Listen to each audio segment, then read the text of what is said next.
Hello everyone, कैसे हैं आप सभी। I hope you will be better. ANM merit list, first merit list कब तक आएगी और क्या कंप्लीट प्रोसेस रहता है एएनएम में एडमिशन का, आज की इस वीडियो के अंदर मैं आप लोगों के साथ में डिस्कस करने वाला हूं। अभी हमारी थोड़ी देर पहले ही एक एएनएम स्टूडेंट से बात हुई है जिसने बताया है कि पूरा का पूरा प्रोसेस क्या रहता है एक एएनएम की कॉलेज के अंदर एडमिशन लेने का। नमस्कार दोस्तों, मेरा नाम है देव, आप देख रहे हैं the science club Dausa YouTube channel.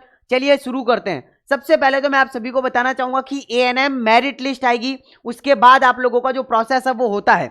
अब यहां पर ध्यान से सुनिएगा, पूरा का पूरा प्रोसेस यहां पर है। इस पूरा प्रोसेस को समझने में कम से कम 5 मिनट का समय लगेगा, तो प्लीज 5 मिनट जो है बिल्कुल चुपचाप सुनने का काम करना है, किसी से भी बात नहीं करनी है, ठीक है। अब सुनो, सबसे पहले आप लोगों ने फॉर्म भरा होगा, फॉर्म भर के आप लोगों ने सीएमएचओ ऑफिस के अंदर जमा करवाया होगा।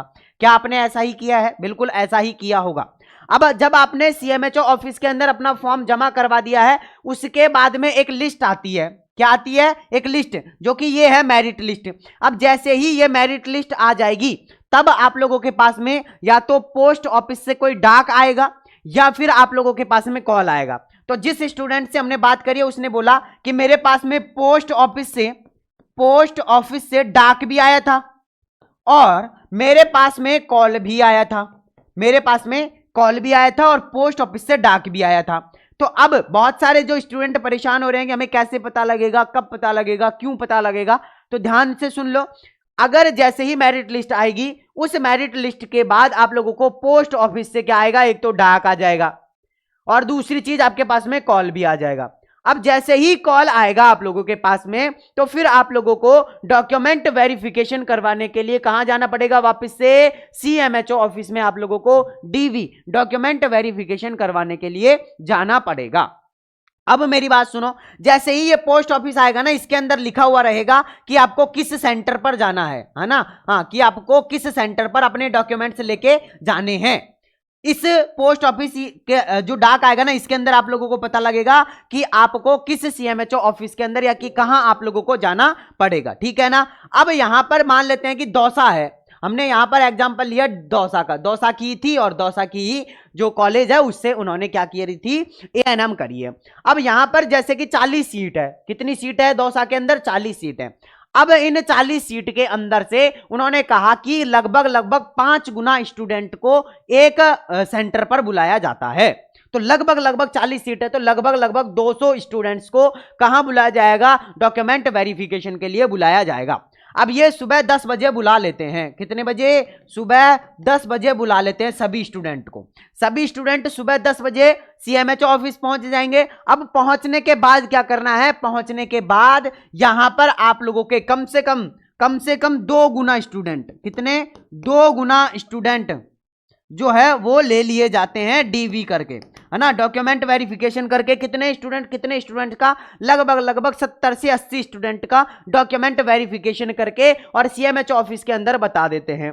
अब इन 80 स्टूडेंट्स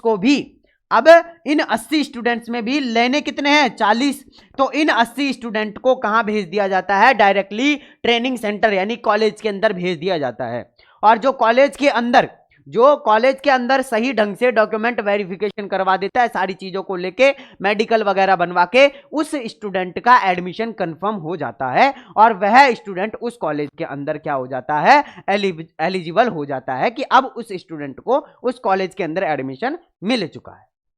ये पूरा का पूरा प्रोसेस रहता है। अब आप कहोगे कि भैया मेरिट लिस्ट जो आएगी क्या परसेंटेज बेस पर आएगी क्या? बिल्कुल परसेंटेज बेस पर ही तो होगी। ऐसे थोड़ी ना है कि भैया हमारी तो 50% है, हमारी तो 60% हमें मिल जाएगा, क्या ऐसा नहीं है।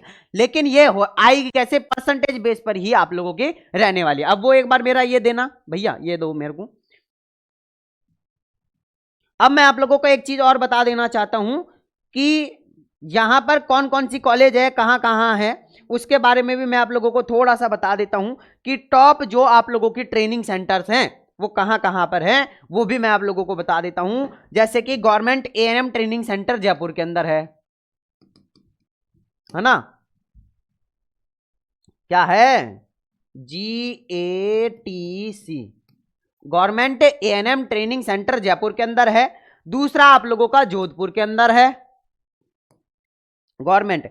इसके अलावा कोटा के अंदर भी है, इसके अलावा आप लोगों का अजमेर के अंदर भी है, इसके अलावा उदयपुर के अंदर भी है, जो टॉप है ना, जो टॉप है, जो बहुत फेमस है ना। बट बाकी आप लोगों को फेमस वगैरह उनसे कोई लेना देना नहीं है, आपको तो A&M करनी है ना। इसके अलावा बीकानेर के अंदर भी है,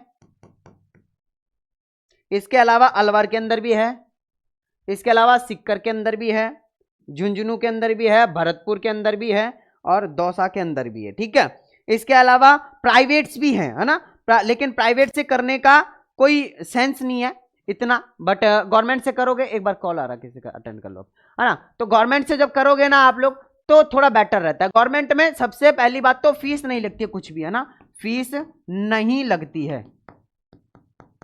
ठीक है, फीस नहीं लगेगी कुछ भी, है ना। हाँ, पूरा का पूरा प्रोसेस, मैंने पूछा कि भैया 200-300-500 रुपए भी फीस लगी क्या, उन्होंने कहा कि नहीं, कुछ भी फीस नहीं लगी है ना, बिल्कुल भी फीस नहीं लगने वाली है। बस अब ये आस और उम्मीद रखो कि कैसे भी करके हमारा जो है वो नंबर आ जाना चाहिए कॉलेज के अंदर, है ना। अब बहुत सारे लोगों का डाउट है कि सर अगर फर्स्ट राउंड के अंदर सीटें खाली रह गई तो क्या सेकेंड राउंड होगा क्या, है ना। तो अगर फर्स्ट राउंड होने के बाद भी अगर सीटें खाली रह गई तो भैया सेकंड राउंड होगा, और सेकंड राउंड का भी सेम प्रोसेस होगा। CMH ऑफिस में जाना पड़ेगा, डॉक्यूमेंट वेरिफिकेशन करवाना पड़ेगा, उसके बाद में फिर कॉलेज के अंदर जाके भी फाइनल डॉक्यूमेंट वेरिफिकेशन करवाना पड़ेगा, और जब फाइनल डॉक्यूमेंट वेरिफिकेशन हो जाएगा तो आपका एडमिशन सक्सेसफुली हो जाएगा।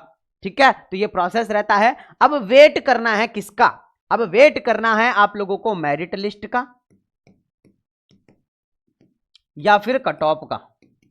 कट ऑफ लिस्ट भी आती है ना, कट ऑफ लिस्ट भी आती है और मेरिट लिस्ट भी आती है। इसके बाद में फिर आप लोगों को पोस्ट ऑफिस से डाक का और कॉल का, है ना। हाँ, कॉल का भी आप लोगों को वेट करना है, और जितने भी कॉल आएंगे ना, जैसे ही मेरिट लिस्ट आएगी, लिस्ट आने के बाद जितने भी कॉल आए सारे के सारे कॉल अटेंड करना है। मान लेते हैं कि पोस्ट ऑफिस से आप लोगों के पास में हो सकता है कि डाक नहीं पहुंच पाया है, तो कॉल का जरूर वो करें। अगर कॉल नहीं आ रहा है तो पोस्ट ऑफिस में जरूर जाके अपना संपर्क कर लें कि भैया हमारे नाम से कोई डाक वगैरह आया है क्या, है ना। तो दो चीजों का आप लोगों को स्पेशली ध्यान रखना है, एक तो डाक पार्सल का, है ना, पोस्ट ऑफिस से डाक आएगा आप लोगों को उसका, और दूसरा कॉल का, है ना। अब जितने भी कॉल वगैरह है ना सारे उठाने हैं, लेकिन ऐसा भी नहीं है कि कोई ऐसे फालतू में आप लोगों को परेशान कर रहा है आप उसके भी कॉल उठा रहे हो, नहीं, है ना। तो थोड़े समझदार बनो, और अगर कोई अपनी स्टडी से रिलेटेड कोई कॉल आ रहा है तो उसे उठा लो, और उठा के एक बार सभी से वो कर लो। हो सकता है कि आप लोगों के पास में कॉल आ रहा हो, आप कॉल का ही आंसर नहीं कर पा रहे हैं, तो इस वजह से फिर आप लोगों का एडमिशन रह सकता है। क्योंकि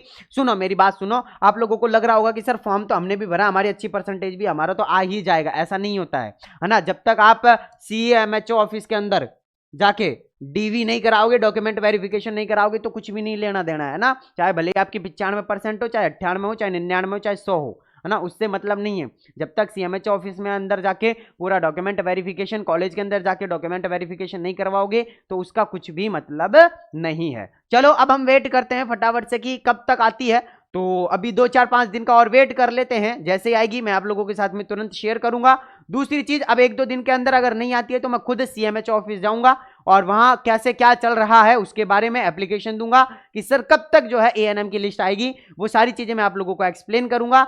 दौसा के अंदर यही है हमारे CMH ऑफिस, ज्यादा दूर भी नहीं है, मैं जाऊंगा और मैं आप लोगों के लिए बात जरूर करूंगा। बाकी मैं मिलता हूं आप लोगों से नेक्स्ट वीडियो के अंदर, जब तक के लिए जय हिंद, जय भारत, नमस्कार।